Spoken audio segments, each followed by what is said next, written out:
अस्सलाम वालेकुम everyone, welcome to my YouTube channel. कैसे हो आप सब? आई होप कि आप सब खैरियत से होंगे। आज की इस वीडियो में हम पढ़ने जा रहे हैं क्लास 8 की उर्दू किताब अपनी ज़बान का सबक नंबर 4, कुंदन लाल सहगल। इस वीडियो में आपको चैप्टर को एक्सप्लेन किया जाएगा। वीडियो को आखिर तक ज़रूर देखना। अगर वीडियो पसंद आए तो वीडियो को लाइक एंड चैनल को सब्सक्राइब करना। तो चलिए बिना देर किए वीडियो को शुरू करते हैं।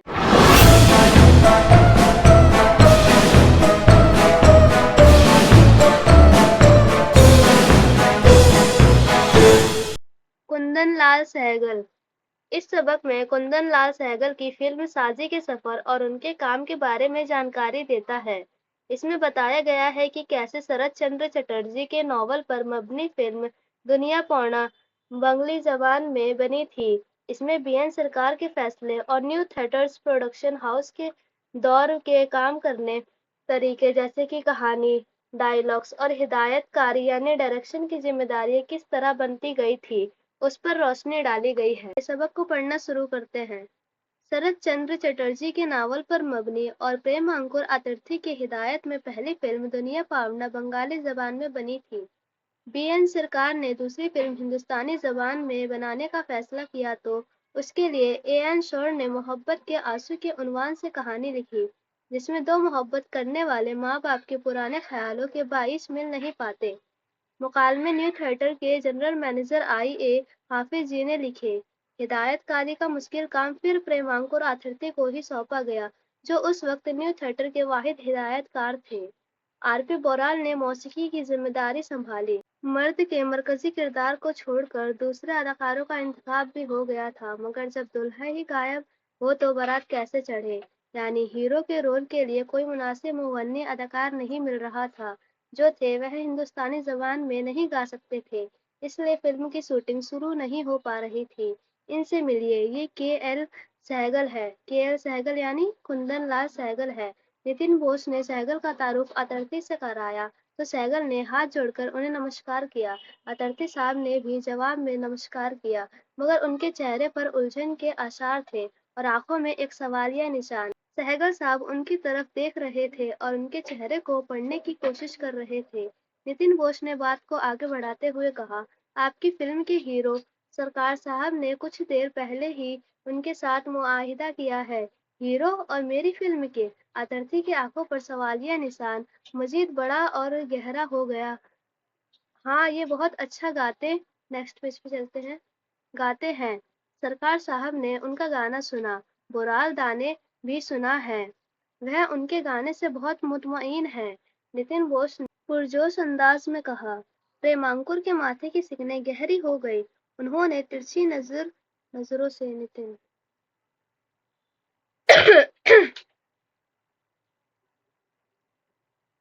पुरजोश अंदाज में कहा। प्रेमांकुर के माथे की शिकने गहरी हो गई। उन्होंने तिरछी नजरों से नितिन बोस की तरफ देखा। गाना तो ठीक है, मगर एक्टिंग, इसका क्या होगा? एक्टिंग भी ये कर लेंगे, अच्छा करेंगे, एक बार देखे तो सही। ये नामुमकिन है, अतरती ने फैसलाकुन अंदाज में कहा। फिर सैगल की तरफ घूरते हुए बोले, इस लंबे सूखे बदन के साथ क्या खाक एक्टिंग करेंगे? देखने से लगता है जैसे बांस पर कपड़े लटका दिए गए हों, ना सूरत ना सेहत। फिर कुछ पल की खामोशी के बाद अपना फैसला सुनाते हुए बोले, नहीं, ये मेरी फिल्म के हीरो नहीं हो सकते। नितिन बोस ये सुनकर सकते में आ गए। क्या जवाब दे आतर्थी की बात का? उधर सैगल की हालत खराब थी। उनका एक एक लफ्ज उनके दिमाग पर हथौड़े की तरह बरस रहा था। पहले वह ये सोचकर खुश थे कि उन्हें अपनी मंजिल मिल गई, लेकिन अब लगा कि जिसे वह अपनी मंजिल समझ रहे थे, वह महज एक छलावा था। मौसीकी तो एक मुसलसल हुनर है बेटे। उनके कानों में अचानक जम्मू के पीर बाबा की आवाज गूंजने लगी। इसमें मंजिल नाम की कोई चीज नहीं होती, अगर कुछ होता है तो बस रियाज और जिक्र, जिसका कोई खात्मा नहीं। आखिर दम तक उसे निभाना पड़ता है। अगर तुम ये कर सके तो तुम्हारी रूह को सुकून मिलेगा। सलमान पीर की ये बात याद आते ही सहगल को सचमुच बहुत सुकून मिला। उनकी खुद एतमादी जो जरा देर पहले उनका साथ छोड़ चुकी थी, फिर से लौट आई। और आतरती साहब की बात का जवाब उस बार नितिन बोस ने नहीं बल्कि खुद उन्हीं ने दिया। ऐसा क्यों कहते हैं दादा, आप तो पारिस है, लोहे को छू ले तो सोना बन जाए। پھر میں آپ کی فلم کا ہیرو کیوں نہیں بن سکتا؟ آپ ہی بتائیے، میرے سر پر آپ کا ہاتھ ہوگا تو میں آسمان کو زمین پر اتار لاؤں گا۔ نیکسٹ پیج پر چلتے ہیں۔ اپنی بات کہتے ہوئے سہگل کے چہرے پر جو چمک تھی اس نے پریمانکر آترتھی کے دل کو چھو لیا۔ پھر بھی انہوں نے آہستگی سے کہا، ٹھیک ہے، دیکھتے ہیں، اور نتن بوس کی طرف دیکھتے ہوئے بولے، نتن ریہرسل شروع کراؤ۔ پریمانکر آترتھی کے موجودگی میں محبت کے آنسو کی ریہرسل لگاتار 2 مہینے تک چلتی رہی۔ سہگل اپنی اداکاری کا بہترین مظاہرہ کر رہے تھے۔ آترتھی صاحب مطمئن ہو گئے اور فلم کی شوٹنگ کی تاریخ طے کر دی، مگر کیمرے کے سامنے آتے ہی سہگل گھبرا گئے، اور ٹھیک اسی طرح جیسے شملہ کے ناٹک میں ہوا تھا۔ آترتھی صاحب نے کٹ کہا اور آپ کو پکچر میں شو ہو رہا ہوگا، یہاں پہ فلم کی شوٹنگ چل رہی ہے۔ سہگل کو سمجھایا کہ انہوں نے کیا غلطی کی ہے۔ ری ٹیک ہوا، یعنی دہرایا گیا، مگر اس بار ایک نئی غلطی۔ آترتھی صاحب نے پھر کٹ کہا اور انہیں سمجھایا۔ ری ٹیک ہوا، 7-8 ری ٹیک ہوئے، آخر 9ویں ری ٹیک پر آترتھی صاحب اپنا توازن کھو بیٹھے اور بہت ہو چکا، اب اور نہیں، میں شوٹنگ کینسل کر دوں گا کہتے ہوئے اسٹوڈیو سے باہر نکل گئے۔ نتن بوس جانتے تھے کہ ایسے موقعوں پر دادا یہی کرتے ہیں، اور اب وہ اپنے اوپر قابو پانے کے لیے اسٹوڈیو نیکسٹ پیج پہ چلتے ہیں سے باہر گئے ہیں۔ سہگل رونے لگے تو نتن بوس نے ان کی حوصلہ افزائی کی اور کہا، رونے سے کچھ نہیں ہوگا، جا تم بھی باہر گھوم کر آؤ، تمہارا تناؤ کم ہوگا۔ مگر سہگل نہیں اٹھے اور پتھرائی ہوئی نظروں سے دیکھتے رہے اور نتن بوس کے پاس آ کر بولے، دادا میں ایک دن دکھا دوں گا کہ نیو تھیٹر نے میرا انتخاب کر کے کوئی غلطی نہیں کی۔ سہگل کی یہ خود اعتمادی تھیٹر کے تمام لوگوں کو متاثر کرتی تھی۔ نتن بوس بولے، آؤ میرے ساتھ ریہرسل کرو۔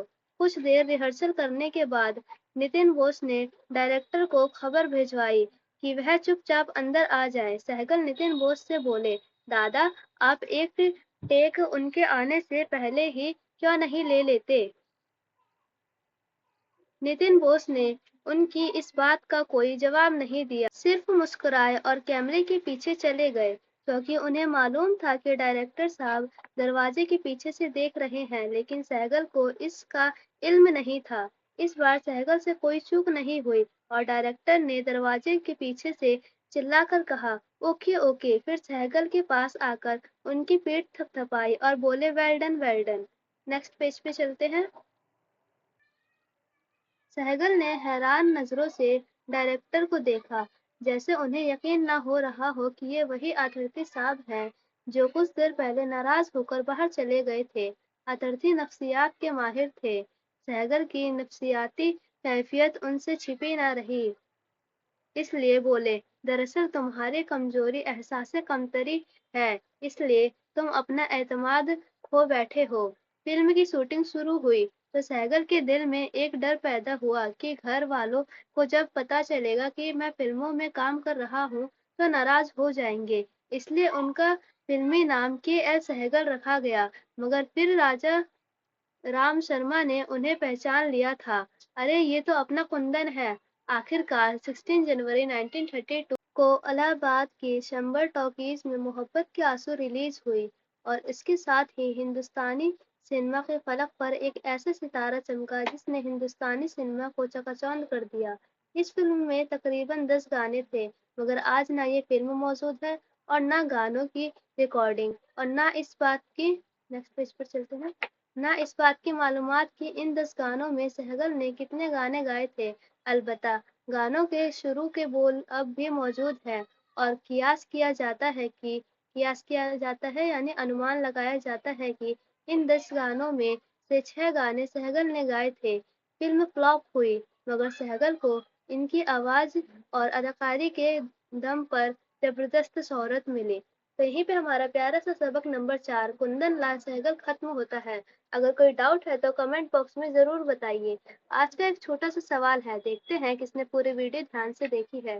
آپ سبھی کمنٹ میں لکھ کر بتائیے کہ کندن لال سہگل کی فلم محبت کے آنسو کب اور کہاں ریلیز ہوئی۔ ایسے ہی اور چیپٹر کی ایکسپلینیشن چاہیے یا اس سبق کے سوال و جواب چاہیے تو ویڈیو کو لائک کریں اینڈ چینل کو سبسکرائب کریں۔ جیسے ہی ویڈیو اپلوڈ ہوتی ہے سوال و جواب کی، آپ کے پاس نوٹیفیکیشن چلی جائے گی۔ ملتے ہیں نیکسٹ ویڈیو میں۔ اللہ حافظ۔